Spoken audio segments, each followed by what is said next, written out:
Hello, everyone, and welcome to week 3 of Kidlit International.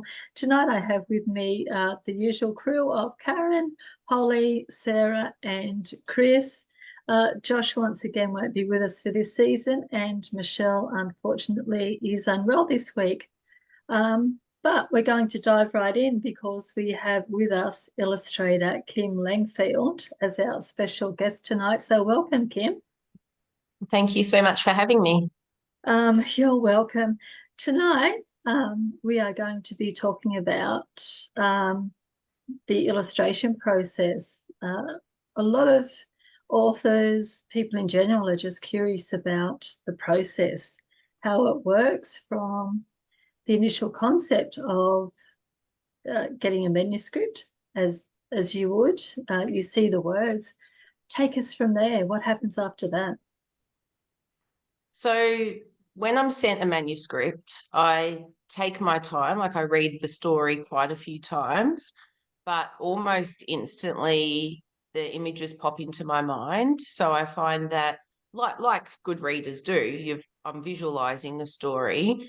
But yeah, I take quite a few readings and sort of I take my time to connect to the story as well. So I really like to connect to the characters and what they're going through. So, sort of emotionally connect that way. Um, and then when I feel that I know the story really well, I by that stage, I feel like I can see the whole story. Like I can actually picture every page in my mind. Some little parts of the manuscript can get me a bit stuck, but normally I can see it. And then I go to the rough sketches for planning out a story. Most illustrators really draw very rough sketches, like little thumbnails or just sort of little shapes and objects so that they know where to place things on a page. With me, because I feel that I can see the images so well, I probably don't. Jennifer will know this for the books that I've been making with her. I probably don't do a really rough sketch. I draw the pictures quite properly. Sometimes that can be a bit of a risk because, say, if the author or the publisher wants something a bit different, for some pages, I need to go back and start those again. But overall, it works out quite well. But yeah, that's how I get my initial ideas going. Yeah. Have you ever come across a manuscript you haven't liked? What happens there? I've come across manuscripts that I either haven't really connected with personally, or they've been harder to see. I don't know if that makes sense. Harder for me to picture what's happening. Then I have to almost, like, I have my own interpretation, but I almost have to add something to it myself. Some illustrators go about that by putting another little storyline in, if that makes sense. You know how some stories you might see that there's a little mouse that appears on each page and they'll go along with the story. So I have to use my imagination about what else could be going on here. If the text isn't helping me, then yeah, I have to think beyond what's actually in the text. Yeah, yeah. And it's that connection, isn't it? Having that connection that I think that's Yeah, what it's really important. makes or breaks the story. If Mm. you've got the right illustrator that really connects with your work, and I think, you can all vouch for this, it works beautifully. But if the connection's not fully there, it's a different, it works but doesn't work, if that makes sense. Mm. Um, Yeah. and I've had that happen to me. I don't know if anyone else has had that happen. Has that ever happened to you, Sarah? You've published quite a few now. Yeah, I mean it's good to have that connection, but sometimes that's a bit of a luxury if you're working with the illustrator. Um, More often than not, if you're with a publisher, they kind of take over that creative license, and sometimes I don't actually get to see the illustrations until they're complete.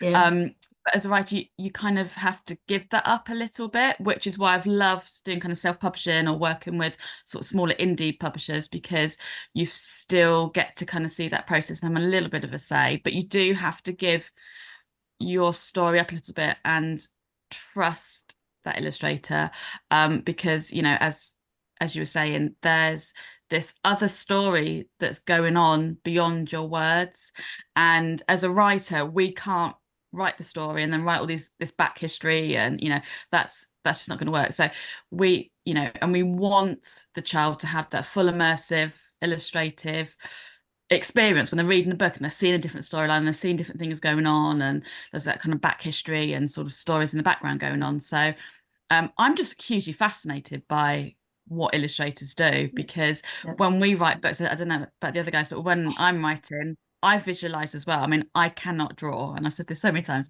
but when I write, I do visualize the book. But then I kind of have to give that up, really, unless it's a self-published book. But even then, one thing that we as writers think would work probably wouldn't work in illustration. So yeah, you definitely, you know, if you're going to hand your manuscript over to a publishing house, you have to be prepared to give up that part of the sort of creative process. It is okay to put in a few illustration suggestions, you know, that's okay, but it doesn't by any means mean that the publisher will take that on board. Kym, you've illustrated both picture books and chapter books. Is there a difference when you're interpreting the text? Yeah, there is actually, and it was a learning curve for me because I've been trained to illustrate picture books. That I did a diploma in illustrating picture books, and I'd illustrated a couple, and then I had my first opportunity to illustrate a chapter book, and I found what I was doing through speaking to the publisher is it was like I was illustrating for a picture book, and I was doing too much. Like I was thinking way beyond what I needed to. So I had to pare that back and simplify the pictures actually, because in the chapter book, of course, the author did have more of an opportunity, more of a word count to explain everything going on. I didn't have to do all of that. Yeah, so that was a hard process actually. I had to go back and redraw things and work closely with the publisher. In that case, I could talk with the author as well. Yeah, so very different experience. Yeah. Can you show us some examples of what you have done? Yeah, some of your illustrative work? Sure. So I actually illustrated this book for Jennifer and Daisy Lane Publishing, and with the wonderful author Tina Raffa Mulligan.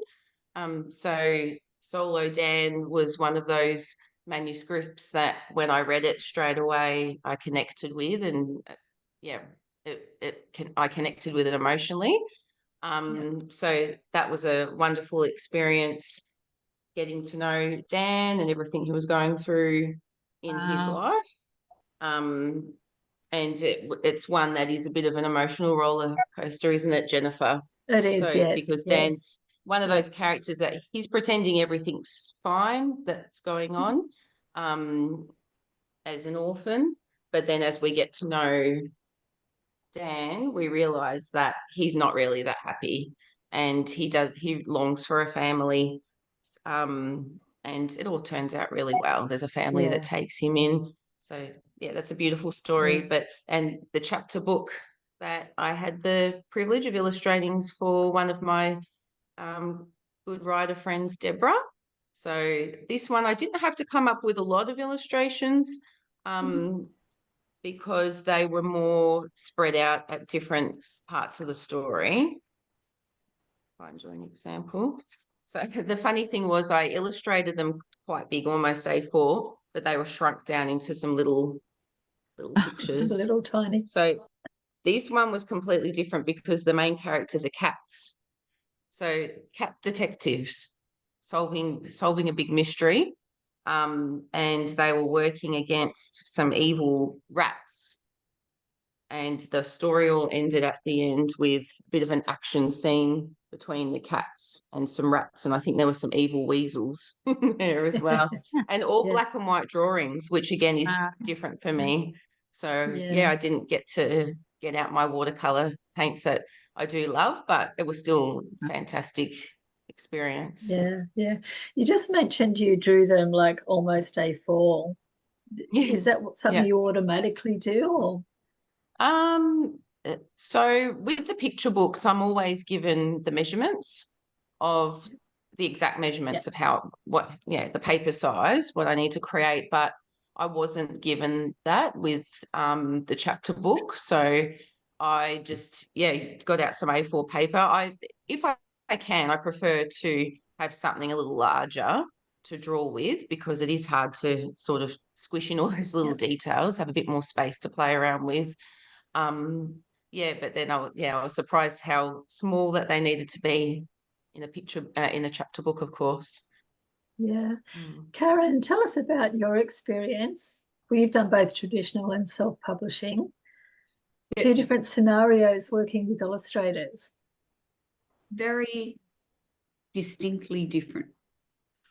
Yep. When you sign a contract, you are giving the ownership of that story over to the publisher, and it's their vision for the story when they take it further, and they have a certain vision themselves for what they would like the visuals to look like, and then they search for an illustrator that they think will match the story. I was lucky with you that with Foxy and Home, I got given the name of the illustrator, and I was able to be shared along with the journey. And that's very fulfilling as a writer, but I had no input whatsoever in the illustrations. Although I did with Home say, to cut a long story short, this is inspired by my family history, but my mum knew I was writing this, but she hadn't seen it. Oh, and I was terrified to show her the story. And then in the end, when it was going print, she goes, "What is this story? And what have you written? And show me." And I was like, "Oh, she doesn't like it. She's going to kill me." Anyway, she said, "Oh, it's fine." But she said, all the girls in the village had plaits. You can't have a bob. And I went, "Oh my God, what am I going to do?" And so I went back to Jennifer, and luckily Elisa could change it, and she put the plaits in because that was more authentic for the story, because it was inspired by his history and actual events. So that was, and I just love the layers that can come in with an illustrator that a writer can't do. Elisa's brought in the peace bird on the back. Now, the symbol for peace, that's not in my story. That's what we all wish for, and it is one of the multiple messages. But that was up to her to bring that in. She brought that in out of her own initiative and her own creativity. And then she did things like, so here, I haven't seen this in a book before, but I love what she's done. We have the symbol for peace, and then all of the words that are featured in the story that are emotive and empowering are written here under the bird. And this is the first time I've seen that. So that was a lovely, lovely surprise. I never ever picture a book. As the writer, I'm the words. I can maybe see sort of things, but I have, until I see it, and then so you get the wow factor. When you self-publish, it's a totally different ball game. You have the story and you just look. What I did is I looked and looked and looked until I found who I thought was right. And then I had to be prepared to pay the price, because if you want good, you pay good, because there's tiers. But you just know, like I know now when a publisher says they just know when they see a story. They just know. And it's the same with an illustrator. You just know. And when you get the right one, you have to then trust. But then when they come back and you are the editor and the publisher, not the writer, you're wearing a different hat. You then have a different job to do. And I had to put on my big girl pants and learn how to make decisions and be strong and stick with the vision for the book. And with our Shellharbour, there was not much that had to be changed, but I did ask for a little dog, and I did ask for the dog to look like my little dog that I lost. I didn't say where or when. I just said anywhere on a spread. And I didn't know the dog would be all the way through. And I asked for the children to sort of look like my children. And I just showed one quick image. That was it. And then when the dog did feature, we have like a state park and the dog was in there. And I said, Emma, the dog can't be in the state park. I know it looks gorgeous in there. It makes the spread beautiful, but the dog cannot be there. And then the dog was near an endangered tern. And I said, no, the dog's too close to the endangered bird.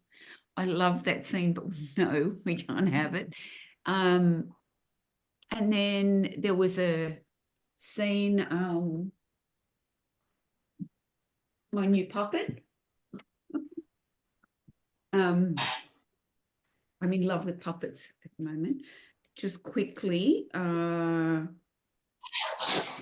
you do get really those aha moments when you do see illustrations.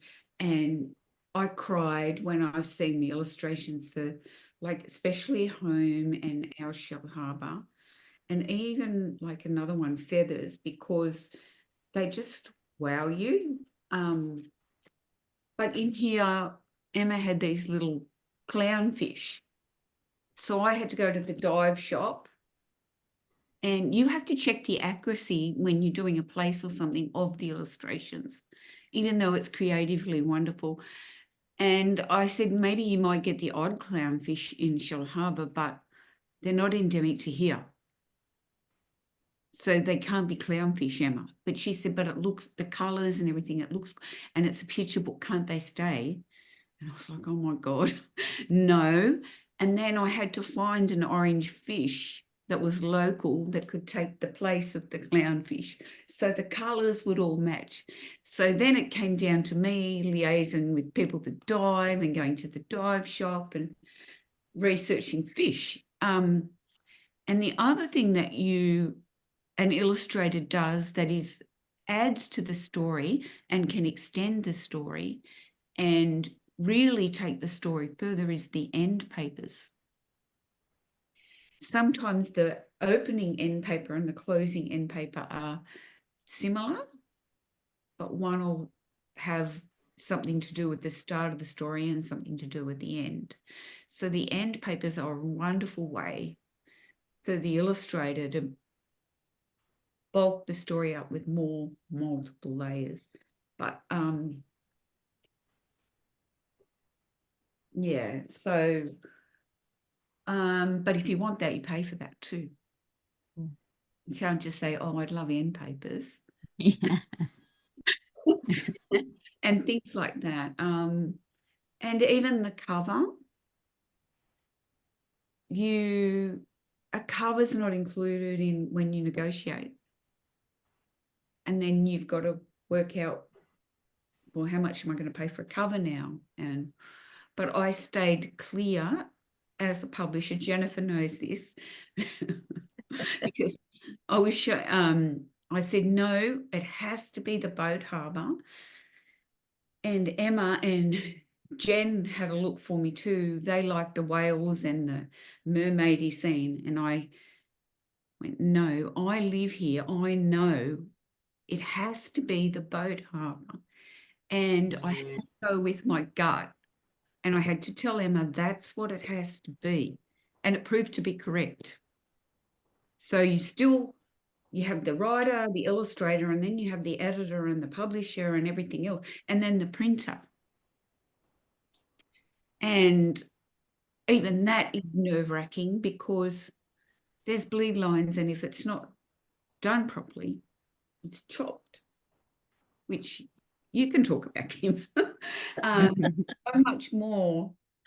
And like what you were saying, you can't tell an illustrator what to do because you're dampening what they will bring to the story to make it more magical. Because I have another book coming out, and it's not till the end of next year. And all I've been told is, this is the name of, I said, can I please have the name of the illustrator? Yes. You are not to contact the illustrator. Okay, that's it. So Is this through a publisher, Karen? Are you this book? Yeah. And so I've respected that. I've Googled, and I think it's Italian or Spanish. And I'm like, oh, I like that. That's cool. And that's as far as I've gone. I'm just trusting it. And I know it will be great. And it won't be at all what I would picture. I hope it's totally different. Kym, have you ever experienced working with someone like Karen? Knows what she wants, very direct. I think so. Maybe not quite as direct. Yeah. But I think that's good. And I think if you know that you're illustrating a book for someone who's self-publishing it, it's their baby. You know, it means so much to them. And you need to respect the wishes of the author. And I would feel like that too, if the other way around, if I was having my book illustrated, I would love to, you know, have a say in what it could look like and give some input. You're currently working on a book we're publishing early next year, Splash. Yes. Is it a different feel, like you just alluded to a little bit, being author and illustrator? Oh, so Illustrating different. your own So words? different. It is really different. And I think because it is my story, I think that I'm putting more pressure on myself. You would think it would be the opposite, you know, illustrating for somebody else, but I think, you know, like that will be my name there. So I had to let go of that a little bit at the start. Like when I was just beginning, I didn't even share this with you, Jennifer. I was thinking, you know, I was quite nervous drawing those first sketches, thinking I've got to get this right. You know, this is my story this time. But as I got into it, you know, after the first few pages, it felt like I was illustrating somebody else's story. But it's really exciting. Yeah, so you have to kind of mentally separate. Yeah, you have to Yeah. what is it? Compartmentalize. Yeah. Yeah. And forget sometimes that it's my story. Yeah. At the same time, it's so special too. Yeah, absolutely. Chris, when you published your book, Stray Dogs, did you work with an illustrator? I did in the end, because it became something of a nightmare. In the publisher I was using really were unhelpful. Thankfully, that contract has come to an end. Yippee. So one of my Turkish friends actually put it all together for me. I'm like you, I can't draw. So I kind of put some little circles where I wanted the dogs to be on the front cover. And he just did the whole thing for me. And it was really easy for the cover. Karen's just terrified me. I'm really glad it wasn't illustrated throughout. I think it would have killed me. But yeah, it was. And this guy was absolutely fantastic. He's got an eye for it. It really helped me. And it's kind of one of the questions I've got, because when I'm writing a book, I actually visualize the characters in my head before I do the story.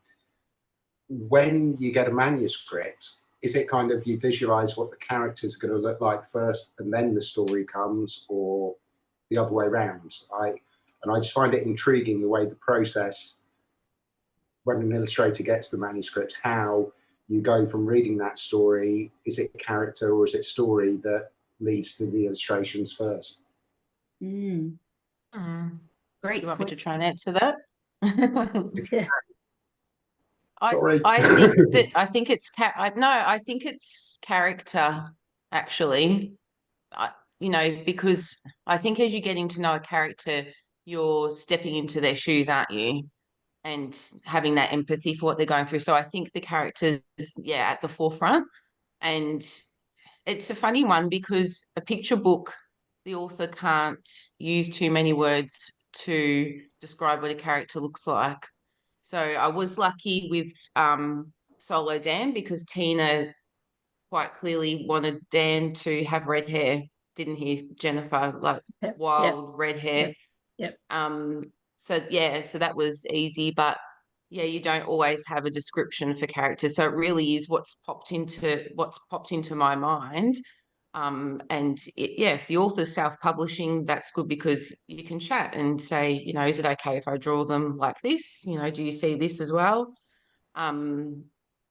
Yeah, so probably character for me, and then building, yeah, like setting the author set the scene, but in your mind you're picturing what else is happening, where are they, what, you know, the setting, what else is going on in the background. Hopefully that answered your That's really question. Yeah, it does. It's very similar to the way I write my stories. And I was lucky with my book covers, the stray dogs actually exist, and the person that did them for me has met all of the dogs. In fact, one of them was effectively his dog for 10 years. So that made it a much easier process.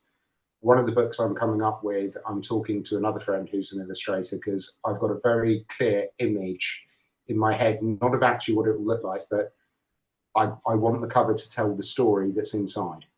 I know there is an author in the UK, Tom Sharp, who did this with all of his books. And to me, it works really well with this particular story that I'm writing. So it's interesting to know how an illustrator takes, actually, I've seen the characters in this book, and then puts them in the scenarios that would work. And you can see why it adds to the book so much, and how much work an illustrator has to do. It's astonishing in many ways. Wouldn't you say, Holly, it's respect? The more knowledge you have, the more respect you have for the other half of the process. And when you know the work that an illustrator puts in, you know, like with our Shell Harbour, I didn't say how to draw it, what to do. I trust, and I learned too from being published by Jen and Feathers, that you've got to let it go. And so I still, because I've had that experience, I was lucky enough to let it go when I self-published. You've got to respect, wouldn't you say, Holly? Have you had any experience with an illustrator at all? Or, you know, actually I haven't. But I'm always watching illustrators work, because I do have I've got 3 different books that I've got on the go, but the one in particular, I was really thinking a lot about this last night, actually, thinking about our conversation coming up. And what I was thinking about is the story that I'm telling in the first one. It is about a family, and is about it's people, a story about people, but I have the idea I might want it to be a seahorse family. So I've been thinking about this because I haven't written that much of that. Like, I've written like the base of it, but it's you know, as a lot of things, as a lot of stories end up being, it does have a historical, I have a real connection to it. I'm not sure. I have to think more about it, but I've always had this idea that it was going to be a seahorse family. So I just love hearing about the process. So, like, I've heard different people talk about it, but I have never heard this much in depth about how you do it, and that, like, how you connect with the story. It's interesting to hear how everyone's process is. I think it's just such a learning for everyone. Yeah. Thank you, Kym. Yeah, it absolutely is. I think for me, that connection is really, really important. Kym, any tips for upcoming illustrators? Anything you'd like to share with them? Tips. I'm probably going over what I said earlier, but take your time getting to know a story. I know it's said often, but definitely practicing regularly helps with those drawing skills, especially if somebody's thinking that they might like to get into illustrating. It helps to do courses and things like that, but it can be as simple as having a sketchbook or scraps of paper and taking some time out. It'll be 10, 15 minutes a day just to draw.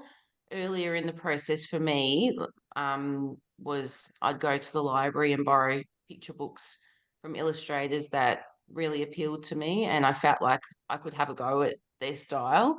So earlier on, it was just having a go at trying to draw similar to them just for practice.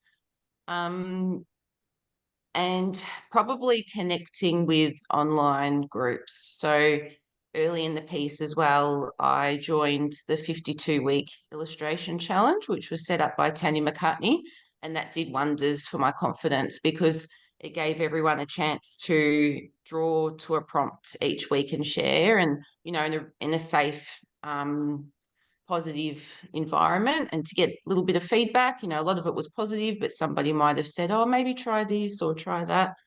Yeah, so practice regularly, join some groups, some supportive groups, and have a look at like what authors new authors often have recommended to them about reading a lot for illustrators. Have a look at lots of the work of other illustrators.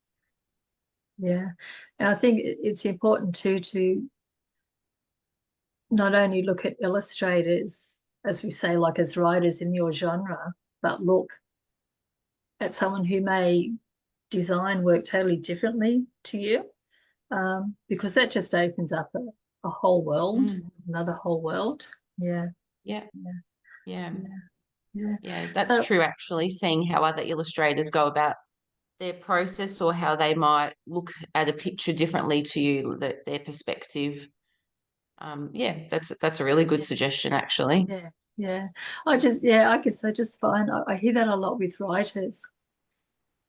Don't just write and read in your own genre. Look outside the box, and I guess for me it's that same thinking with illustrators. And as writers, you're writing, you can't cloud a manuscript with a lot of illustration notes. That's really poor writing. You need only what you might put, say Holly, you might put at the start when you do the pitch line that they're a seahorse family, and that's it. And then it'll come out through the words and the movements and whatever. But you can't try and control what the illustrator does with notes. You don't. You have to let the pictures tell the story as well. And it's handing over that creative license, isn't it? I know once I've chosen an illustrator, I don't question. It's just like, okay, here you go, because you just know when someone's right. It's like I do with home in particular. I just knew I wanted that illustrator, and I didn't see anything until she had finished it and sent it through to me. I was like, wow, and I kind of knew it would be, because I didn't know her, I never met her, but I knew of her work. And I guess it comes down to that gut feeling too. And I knew she had connected with the story, and so it was allowing her that creative license to go ahead and just do it. And for me, that was important, and it's important to the illustrator as well, isn't it, Kym? Like, you've got that trust that it's that actually gives you. And it's an amazing feeling. And you're wonderful with this, that when you are given that, when you've got that trust, from the author and publisher to go ahead and just do your thing. It definitely helps you to be more creative and not feel restricted or worrying about, oh, will they like this? Will this be okay? Yeah. So it's sorry, I just looked at the time. We really need to finish this. Sometimes we can talk on forever. So thank you, Kym, for your tips and your insight into the world of an illustrator. Greatly appreciated. Once again, have learned lots about the process. So we very might welcome. Thank you so have much another for chat having me. soon. You are so That'd be welcome. So we need to say goodbye here, and I'll chat to you all again next week. Thanks, then. Bye. Yeah. Bye now. Bye.